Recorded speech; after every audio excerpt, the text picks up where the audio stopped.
परमात्मा हमें याद दिलाते हैं कि पुण्यात्माओं, तुम काल के जाल में फंसे हुए हो और जिस सुख को तुम छोड़ आए हो सतलोक में, उसको तुम यहां खोज रहे हो। जो सुख आपको अपने घरों में होता है, उस फैसिलिटी को आप जेल में चाह रहे हो, वो कभी नहीं हो सकती। तो ये 21 ब्रह्मांड जेल है काल की। 21 ब्रह्मांड ये काल की कैद है, इसमें हम बंद हैं, कर्मों का दंड हम भोग रहे हैं और संस्कारों के बंधन से, रस्से से, बेड़ियों से हमें बांध रखा है और इस जेल में हम सुख ढूंढ रहे हैं।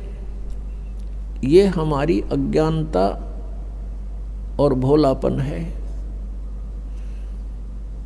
इसके विषय में भगवान बता रहे हैं कि तन धर सुखिया कोई नहीं देखा। हमने, परमात्मा कहते हैं, इसकी 21 ब्रह्मांड में दौरा कर लिया, कोई भी जीव सुखी नहीं पाया हमने।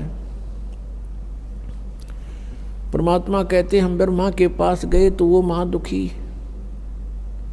विष्णु के पास गए उसने भी सैकड़ों चिंताएं अपनी बताई, शंकर जी के पास गए वो भी दुखी। और फिर कहते हैं कोई पूरी पृथ्वी का शासक हो, भूपति यानी पूरी पृथ्वी का शासक हो, उदय अस्त का राज जिसके पास हो, उदय माने जहाँ से सूर्य निकलता है, अस्त जहाँ छुपता है, अर्थात पूरी पृथ्वी पर जिसका शासन हो,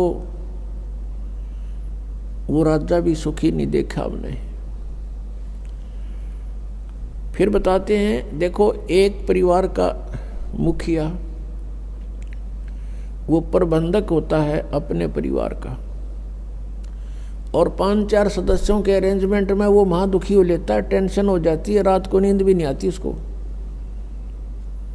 और राजा एक अक्षेत्र का प्रबंधक होता है, मुखिया होता है, तो वो कैसे सुखी हो सकता है? ये तो हमारी एक अज्ञान, हमने सुख के नापण का आधार गलत ले रखा है, जिस कारण से हमने महादुखी आदमी, व्यक्ति सुखी दिखाई देता है। उसके लिए परमात्मा हमें बताना चाहते हैं कि भाई घाटे बाद सब जग दुखिया। घाटा मीन हानि होगी किसी व्यवसाय में, वो तो नेचुरल दुखी, और जिसके घना धन हो गया वो महादुखी। 100 अरेंजमेंट सोचेगा, 20 लाख का बेनिफिट हो गया तो 50 लाख की कोई फैक्ट्री ला लेगा, अगले दिन मजदूरा हड़ताल कर माथा टेक कर बैठ जाएगा, क्या होगा, मेरे 1 करोड़ डूब गया, फलान डूब गया, रात दिन नींद नहीं आती उसको। कहने का भाव ये है कि यहाँ कोई प्राणी सुखी नहीं,